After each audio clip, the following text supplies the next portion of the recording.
Hello and welcome to Better in Motion. If you're new here, this channel is dedicated to one powerful idea, that your greatest growth happens not when you're standing still, but when you're in motion.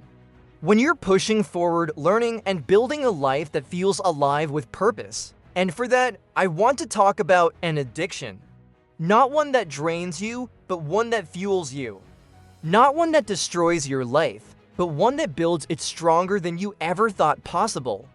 I'm talking about becoming addicted to studying, to learning, to the pure, electric thrill of expanding your mind. Now, I know what you might be thinking, studying really, but stick with me. This isn't about cramming for a test you dread. This is about a fundamental shift in who you are and how you see the world.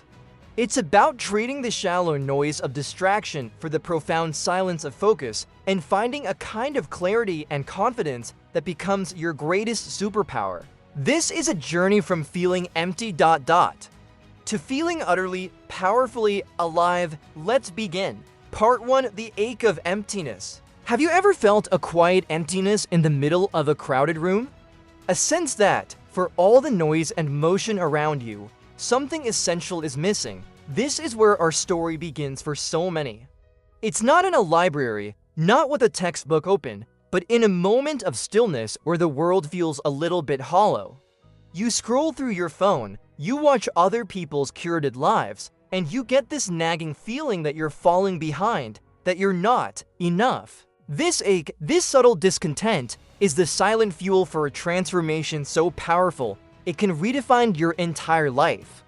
It's the first, faint whisper of a calling. The universe isn't punishing you with this feeling, it's trying to wake you up. For a long time, you might have seen studying as a chore. It was that thing you had to do for a grade, for a degree, for your parents, for a future that felt vague and distant. It was a means to an end, and the process itself was something to be endured. But what if I told you that this perspective is like seeing a supercar as just a vehicle to get groceries? You're using a fraction of its potential, completely missing the point of its engineering. Learning, true learning, is not about the destination. It's about the raw, unadulterated power of the engine. It's about the feeling of your mind expanding, of new neural pathways firing up like constellations in the dark sky of your consciousness. That ache of emptiness is your soul's way of telling you it's hungry. It's not hungry for more distractions, more likes, or more temporary dopamine hits. It's hungry for substance, for knowledge, for growth. And this is the beautiful, pivotal moment, the moment you decide to feed it. You pick up a book on a topic that genuinely intrigues you, not because it's on a syllabus, but because you're curious. You watch a documentary and find yourself pausing to look up a name, an event, a scientific principle. This is the spark. This is the moment you stop studying for an external reward and start learning for an internal revolution. It starts small. A 15-minute deep dive turns into an hour. That one question leads you down a rabbit hole of fascinating connections. You begin to see patterns in the world you never noticed before. History connects to philosophy, which connects to psychology, which connects to the very way you interact with your friends and family. The world, which once felt flat and mundane, suddenly has depth, texture, and a hidden logic. That initial ache of emptiness begins to fade, not because you've distracted yourself from it, but because you're actively filling it with the most powerful substance in the universe, understanding. You are no longer a passive passenger in your own life. You are becoming the pilot. Part 2: The first hit of clarity. And then it happens. The first hit, it's a moment of pure, undiluted clarity. You're wrestling with a complex concept. Maybe it's a philosophical argument, a mathematical proof, the grammar of a new language, and for a while, it's just noise. It's a wall of symbols and words that don't connect. You push through the frustration. You reread the paragraph, you sketch a diagram on a napkin, and then click, suddenly it makes sense. The wall doesn't just crumble. It transforms into a beautiful, intricate doorway. A surge of euphoria washes over you. It's a mental high purer than any external validation you've ever received. This is the moment you get addicted, This isn't about the grade you'll get on a test. This is about the personal victory of conquering a piece of the unknown. Your brain rewards you with a cocktail of neurotransmitters: dopamine for the achievement, serotonin for the satisfaction, and it creates a powerful feedback loop. The struggle, the focused effort, is directly linked to this incredible payoff. You realize that this feeling, this aha moment, is available on demand. All it requires is your focused attention and the courage to engage with something difficult. This changes everything about your relationship with challenge. Where you once saw obstacles, you now see opportunities for another hit of that mental clarity. A difficult problem is no longer a threat. It's a puzzle box containing a reward. You start to crave that feeling of your mind stretching, of cognitive friction giving way to smooth, effortless understanding. You begin to arrange your life to facilitate these moments. You protect your focus time like a lion guards its cubs. You start saying no to distractions, not out of obligation, but because you have a date with a more compelling pleasure, the pleasure of deepening your comprehension. This is where the identity shift solidifies. You are no longer someone who has to study. You are someone who gets to learn. You are a hunter of knowledge, and every book, every online course, every thoughtful conversation is new terrain to explore. The world becomes your classroom, and every moment holds the potential for a discovery. This addiction isn't draining you, it's energizing you. It's building your confidence from the inside out, because you know that no matter what happens externally, you have this inner sanctum, this engine of growth, that you can always rely on. Part 3. Building the Cathedral. An addiction needs a structure, a ritual. You can't rely on motivation alone. You must build a discipline that carries you through the days when the initial spark feels dim. This is the phase of building your cathedral. Think of your mind as a sacred space, and your daily practice of learning is the slow, deliberate, brick-by-brick construction of something magnificent that will last a lifetime. This starts with your environment. You create a sanctuary for focus. It might be a specific corner of your room, a particular coffee shop, a library desk, a place your brain associates with deep work. You develop rituals, the pouring of tea, the putting on of headphones with a specific focus playlist, the opening of a pristine notebook. These are not trivial acts. They are psychological triggers that tell your brain it is time to enter the state of flow. You learn to ruthlessly eliminate distractions. Your phone goes on airplane mode, browser tabs are closed. You are creating a vacuum, and nature abhors a vacuum. Your mind will have no choice but to fill it with the task at hand. Then comes the system. You move from chaotic cramming to organized, consistent acquisition. You might discover techniques like spaced repetition, active recall, or the Feynman technique. This isn't just about efficiency, it's about respect for the knowledge itself. It's about building strong, durable scaffolds in your memory so that new information has a place to live and doesn't just slip away. You start to see the interconnectedness of all knowledge. You're not just stacking bricks randomly. You are following a blueprint, seeing how the arch of history supports the dome of science, and how the pillars of philosophy hold up the entire structure.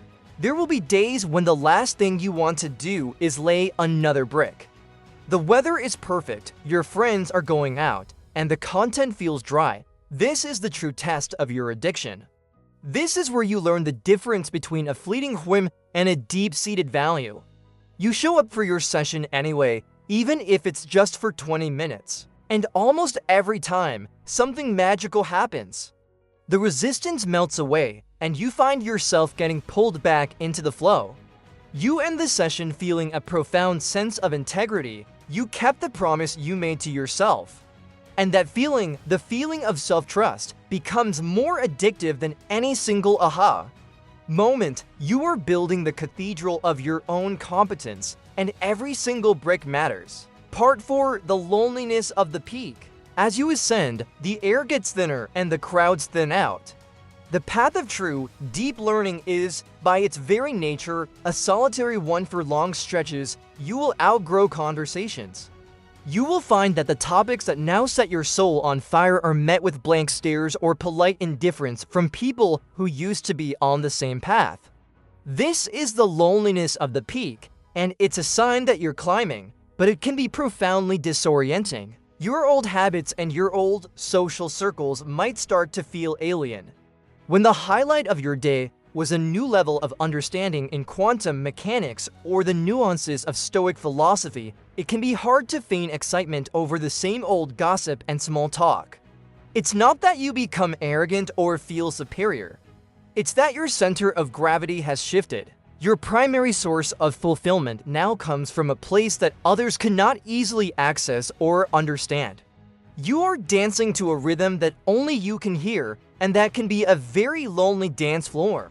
This is a critical juncture. The temptation is to dumb yourself down, to hide your progress, to shrink back to a size that makes others comfortable.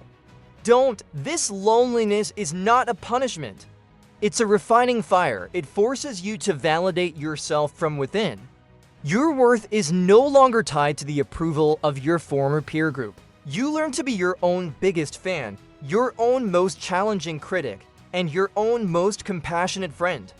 This is where you develop true intellectual and emotional independence. But you are not meant to be a hermit. The solution is not to go back down the mountain, but to find the other climbers.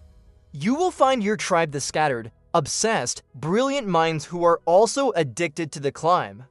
You'll find them in online forums, in niche book clubs, in advanced courses, or in the quiet corner of a conference. When you connect with them, the conversation is electric. You don't have to explain yourself.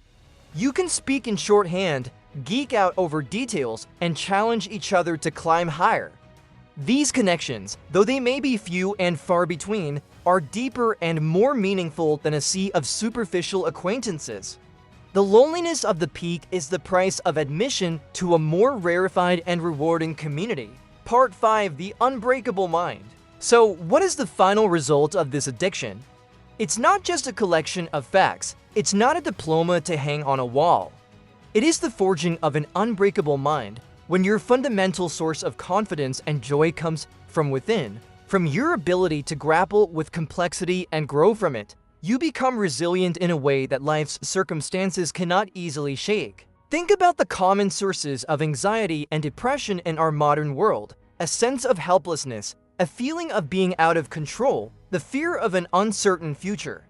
The addicted learner has a built-in antidote to all of these. When you are faced with a problem, a job loss, a personal crisis, a global event, you don't just panic. Your first instinct is to understand it. You research. You break it down into its component parts. You look for historical precedents, for psychological insights, for strategic frameworks. You are not a passive victim of your circumstances. You are an analyst and a problem solver. You have a toolkit built over thousands of hours of practice for deconstructing chaos and finding a path forward. This addiction becomes your anchor in every storm. When the world is loud and confusing, you can retreat into the quiet focus of learning. It's a portable sanctuary that you carry within you. The practice of sitting with difficulty, of embracing the struggle, trains you for life's inevitable hardships. You know that on the other side of confusion is clarity. On the other side of effort is mastery. This isn't blind optimism. It's a hard-earned conviction based on your own repeated experience. Your life becomes a testament to continuous growth. The chase itself is the reward. There is no final finish line, and that is the most beautiful part.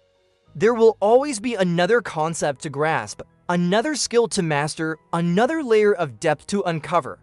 You are on an infinite game, and the goal is to keep playing, to keep the flame of curiosity burning brightly until your last breath. So that initial ache of emptiness, it was a gift. It was the catalyst that set you on this path to building a mind that is not just informed, but transformed. A mind that is resilient, adaptable, and endlessly curious. A mind that finds its deepest joy not in having arrived, but in the glorious, never-ending journey of discovery. You are not just a student, you are a lifelong learner.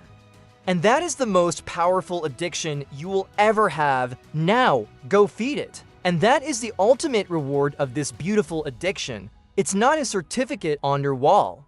It's an unbreakable mind housed in a life that is constantly better, a life in motion. The chase for understanding, the daily commitment to growth, it reshapes you from the inside out. It gives you an anchor in the chaos and a compass for the unknown. That initial ache you might have felt, it was never a life sentence to emptiness. It was a wake-up call, an invitation to start building. And the most beautiful part? You can accept that invitation today, right now. It doesn't require a grand plan, just a single step. Pick up one book on a topic that fascinates you. Watch one documentary and let yourself fall down a rabbit hole. Decide to protect just 30 minutes of your day for deep, focused learning. That's how the motion starts, with a single, deliberate push. If this resonated with you, if you're ready to embrace this journey, then you are in the right place. This is what Better in Motion is all about. If you found value in this, do me a huge favor and hit that like button, subscribe, and ring the bell so you don't miss what's next. We're building a community of lifelong learners here, and your presence adds so much to it. I want to hear from you in the comments. What is one topic you're feeling that pull, that curiosity, to learn more about right now? Let's inspire each other. Remember, your potential is not a fixed point. It's a horizon and you are designed to chase it. Keep moving. I'll see you in the next one.